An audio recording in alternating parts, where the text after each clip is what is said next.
Hello and welcome to Rolling with Reviews. I'm Will, and with me as always is the starry-eyed shuffleboarder herself, Sarah. And today we're doing a review of Galactic Cruise. Now if you're curious about our two-player perspective and accessibility, check out our other video, Rolling with Two, Galactic Cruise. Sarah, tell us a bit about this game. All right. In Galactic Cruise, players are supervisors vying for recognition to be promoted to CEO. Through worker placement, you'll build ships, meet guest needs, enhance the company network, invent new technologies, and grow the workforce. Though this is a competition, players' actions can help other players. Whoever has the most points at the end of the game will become CEO of Galactic Cruise. All right, Will, so why did we get this? I saw a video on YouTube and then I promptly whined at Sarah. He did. And since she doesn't, well, she does most of the research for the games that we get. Yeah. Since I actually asked for very few games, she's like, okay. She wasn't too sure about this because of the weight, the full size and heavy. Games are a little bit more challenging for me now. But I was like, come on. It looked good. Yeah. So I said, okay, you don't ask for a lot of games, so we'll get this. So, ta-da. Ta-da! It's all his fault. Yeah. Well, let's move on to what we like about the game, the theme. Oh, good Lord. It's so good. Just to set up the inserts, and there's 3 levels of inserts here, they give you a welcome packet. Yeah. And the welcome packet is so thematic of just, I want to get you oriented on your new position as a supervisor here in Galactic Cruise. Yes, I totally want to be here. It's really rare. So, I mean, we're even guilty of this, of writing thematic rules, but it doesn't work because it's too overly verbose or too jargony or whatever. Or we call the same thing like 3 different things. Right. And we've played other games where they tried to write thematic rules and it just doesn't quite work for some reason or another. This one works 100%, and I think it actually makes it easier to learn. Yeah. Because it gets you into the world of the game as you're learning the mechanisms of the game. And I gotta say, this is the best insert I've ever seen and best guide on how to use the insert, because that's the other thing. There's other games that have great inserts and I'm just like, I don't know how the heck to set it up. So I usually have to wait for someone to do a video that shows you how to put the darn thing together. Yeah, and then when it creates the thematics of the rules, it put everything in the right thematic headspace. Yes. Like, okay, we're going to this part of the campus, which is your board. Right. And these are the buildings in which you will probably spend most of your time with your workers. I'm like, oh, okay. I understand that. I Right. know where I am. Yeah, so it's teaching you the mechanisms, but also the thematics of, yes, your workers are your staff, and you are in charge of them. And yeah, you're going to be moving around these different buildings, doing the different things to build a rocket and go into space. Yes. So it's really great. And then the positive player interaction, that's one of the things I absolutely love it to see. I don't think all player interaction should be negative. I don't want to beat someone over the head when I'm building a rocket going to space. And you're working for the same company. Right. So it doesn't make any sense that if we're working for the same company that I'm stabbing other people in the back. But what makes sense is I'm a supervisor of this group of people. Will's a supervisor of that group of people. I do something to make an improvement and it helps Will. Duh. Because it would in real life. Yeah. Yes, I'm competing to do something a little bit better or faster or whatever, but if we're sabotaging each other, that's not a business that will stay around for very long. Exactly. So it also makes good, again, thematic sense of we're in the same company. So if I move to a new building and I'm like, okay, well, I need the space, well, then he moves out. And so that gives him a benefit of getting his worker back for free rather than having to take an action to get all his workers back. Yeah, and the few times that it did become harder, like, for example, the company goals, Yeah. where if Sarah did one thing, well, now the company expects the bar has been raised. Yeah. So it does make sense that I'd go above and beyond, not I just go up to the bar. Right. So even those instances where it might have become a bit harder, it still made sense. Yeah. So it just works really well because you're bumping your workers, you're building up the network so that you've got these gears that go between action spaces. And if you have a gear there and you go on like the left action, you have two choices there. But if you have a gear, then you have choices on the other action that you can access. And then if you don't, but somebody else does, you can pay to use their link basically. Yeah. And based on your reputation determines how much you pay. Right. At most, you pay them 2. Right. But you have to pay for every gear that's there. So if there's a neutral one, you have to pay for that one there and if there's another player and but as your reputation goes up, that cost goes down. Yes. So you also want to work on your reputation because then you just want to use other people's developments and have the freedom to do whatever you want by using those gears. Because it does take a lot to put them out. So if you just get to a point where you're either paying 1 or none, you can get high enough so that you're not paying anything for any of those, then yes, you're just going to be using other people's links so you don't have to. Yeah, it gets to the point where everyone just sees Sarah coming and they just stand and applaud. It's Sarah. Ooh. Yep. The other thing we really enjoy about this game is there's just the variety of setup. So you have the intro game, which I'm really glad they do because that made it a lot easier to learn the game. Yeah, there was even elements we didn't have to get tiles out because there was stuff that was printed on the board. Just you don't need to pull out company goals. You don't need to pull out the various action spaces. They're printed there. Yeah. Just leave that for learning the standard game. Right. And then standard, you can get more variety because those action spaces will be randomized. And then there's other variations where, especially when you get to the expansion content, which we'll cover in other videos, you can use things in different ways to make the game fresh and new. So there's just a lot of different ways to play the game. And they encourage people to come up with their own variations. So it's no, I mean, people always come up with house rules. We come up with house rules, but it's very few companies that I've seen make a game and say, yes, please make up your own way to play the game and tell us, because we'd like to know. We might add it onto, I think they have a website, and then they might actually update the rules at some point. If there's a variation that people like enough, becomes official. So that's pretty cool. There's multi-use components that let you do more than one things, like the agenda cards. Yeah. They have an action, but then you can discard them for a resource too. Yeah. Or you can get abilities that then give you either 2 resources, or when you spend it for the action, you also get the resource. Right. So that's nice. The most impressive thing are the tiles that are on your launch tower. Yeah. So when you schedule a cruise, you will choose one of the tiles on your launch tower, get whatever bonus is on it, flip it over. All right. When you launch, you now take the flipped over tile, put it on the rocket ship, which now can either reveal a new action underneath, or just leaves that space empty, which makes your specialist cheaper. Yeah. But the launch ship goes, and when it hits a planet, you can put that tile on that type of planet, which then gives you access to 1, more points whenever you go to that planet and score guests there. Right. And 2, gives you an ability based on whichever planet you went to. Right. Like the ability I was talking about when you spend an agenda card. That's one of the abilities that's on one of the planets.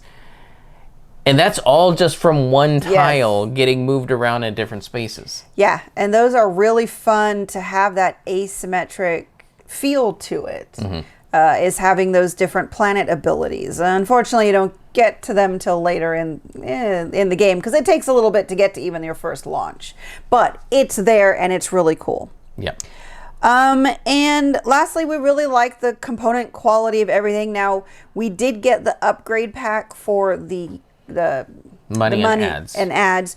So the money is now metal pieces and the ads are plastic, and so we really like that. But the cardboard, cardboard is thick. Yeah, and they're different sizes. Yes. Whether there's cardboard or the metal and plastic. So I think they did a really good job with a lot of their components, and I'll have to say I really love their player setup. Again, kind of going back to a little bit more about the insert. each player gets their own little rocket-shaped component bin that has everything they need to play the game, and you even put expansion material in there so that if you are going to play with some of the expansion material, each player has it accessible right from the get-go. You're just like, what color do I want to pick? You take that rocket and away you go. Yep. So that's really cool. I think that covers everything we liked about the game. Okay. So what we don't like, kind of what we talked about before, my hesitancy about getting the game. We haven't played a lot of heavy games lately, so this one was really hard for us to get into and learn. Mm-hmm. We had a lot of challenges. We pretty much it took a whole evening just to go through the rules for us, but it is a heavy game, so other people may experience, we took one evening to organize the game because you still have to punch a lot out. Took another evening just to learn the rules. And then on the third evening, we actually played a game. Yeah. But if you're an old hat at Yes. big games, this will probably Yeah. fly by. It's just a good warning for those, because this is a good game to introduce you to heavy games. Right, because there's a lot of complex steps, but it does also a good job of breaking that down. Now, there can still be some initial confusion on knowing what to do in what order, but the good news is there's actually quite a bit of flexibility in what you need to get to launch a spaceship, that there isn't always a best order. I also think there's also a level at which you might feel, okay, this is all I can fit in my brain. I don't know what to go from here. Like, you couldn't help but whenever it was time to move your rocket along, you're like, okay, I'm now floating in space. What does that do? I don't know what my problem was. Not to save her life. There's just... I could not remember the difference on what you do for a day in space versus landing on a planet. And Will had to help me every single time to help me figure out what I don't know. I was at this point where I've got the rest of the game. And those two things, I just, over my head, couldn't get it in. I think it was because it was one of those things where it happened so few times in the game. Yeah. It wasn't happening constantly enough for you to commit it to memory. Let's just say most of the games we played, I launched maybe twice. There was only one, maybe two games that I was able to get to a third launch. I think one of them I was getting to prepare a third launch. Yeah, I think that was the one where I had to break the game that we were the pattern we were falling in. Yeah. Where the first player would kind of lead and the second player would kind of go dopey dopey dopey and just follow along and always We got lose. a little group think there. Yeah. But I did a few things inefficiently, launched quicker, and she's like, "Wait, what? But what? No, I still need And then I showed her, well, if you had done that, you could have launched. Yeah, there were a couple points where I was gotten to such a routine of I wanted to maximize the points and stuff I was getting. So I knew I needed to do A, B, and C. The thing was I kind of forgot, and he pointed out I could have skipped C because when I launch, I could have just gotten people then instead of pre-recruiting people. Yeah, or you were one resource short and you could have used your reputation. You could have spent it. I kept forgetting about spending reputation because I kept wanting to go up the reputation track so I could use the connections for free. Right. But you can go down it to gain resources, but it always felt like you had to go very far down to just get one or two resources. Yeah. So I didn't like it, and then I would just forget about it. Mm-hmm. So, yeah, this game is very complex. So there are points where you're just going to forget about something. And so that's going to be hard. Especially if you're not used to it. Right. And then the only other thing we had an issue with is there was no consolidated reference sheet that had all the icons. That came in the box. That came in the box. This thing has 3 booklets a person can look at. The main rules, a reference, then each player gets a smaller little reference sheet. But on Board Game Geek, they do now have a consolidated icon reference sheet. It's double-sided when you print it. And it has reference information of where to look for more information in the booklets that exist in the game. But there were times where I just needed to know what this one icon was because I just didn't use it often enough. And I have to go through 3 books to find out where it was. Yeah. So that was unfun. Okay, that was everything, though, of what we didn't like about the game. Who is this for? Advanced players and up. Yeah, this is going to be for heavy gamers, those who really like the brain burning and don't get analysis paralysis. Yeah. I would also say this is the type of game that if you feel that you've finally got enough gaming experience and you're ready to launch into something that's a bit heavier, this would be the game I'd probably recommend. Because it does such a good job of teaching you. You just may need to take your time with it. But there's the reference information, as much as we're saying that it was overwhelming and a lot of it, there's a lot of it. It's a good thing. Yeah, it's better to be there than not to be there. Yes, because we've had those games where we can't get any questions answered by what's in the game. Yeah. So, also, you will need a big table for this. And lots of time. Yes. At least initially, but even when we got faster, it was still a 2-hour game. Right. Even after, It never felt like 2 hours. No, after the first game felt the longest, but I think that was almost 3.5 hours. Well, we were burning our brains just trying to get all the rules crammed in our heads. But by the 5th game, 2 hours didn't feel like 2 hours at all. It was just moving forward, launching into space and everything. So it was really good, but you will need a big table or side tables for your player stuff. So advanced players, big tables, lots of time. Yep. Okay, let's move on to our ratings. So for our ratings, we each have 1d6 worth of ratings to give. 1 is low, 6 is high. We give a number, a reason why, add them together and see what it rolled for us. Sarah, it rolled a 6 for me. Oh, God, you're just going for it. Of course, this is the game he asked for. This is the game I asked for. I would hope so. And it was better than what I was expecting because I saw a few things. One, I liked the theme that they delivered on. They had a few mechanisms that caught my attention. They delivered very well on them. And the game has so much depth in that I feel I can play and experience the game differently every time I play it. Yeah. The variability on it is amazing. All right. I'm almost there. Yes. I'm at a 5. I agree. This is a fantastic game. The theme is amazing. I love the positive player interaction.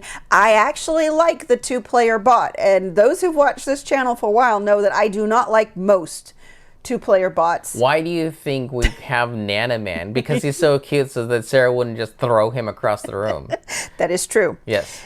There's a few things I don't like, and the company goals are going to be one of them. Again, just in a 2-player game, and you can watch our 2-player video about it. We go into a bit more.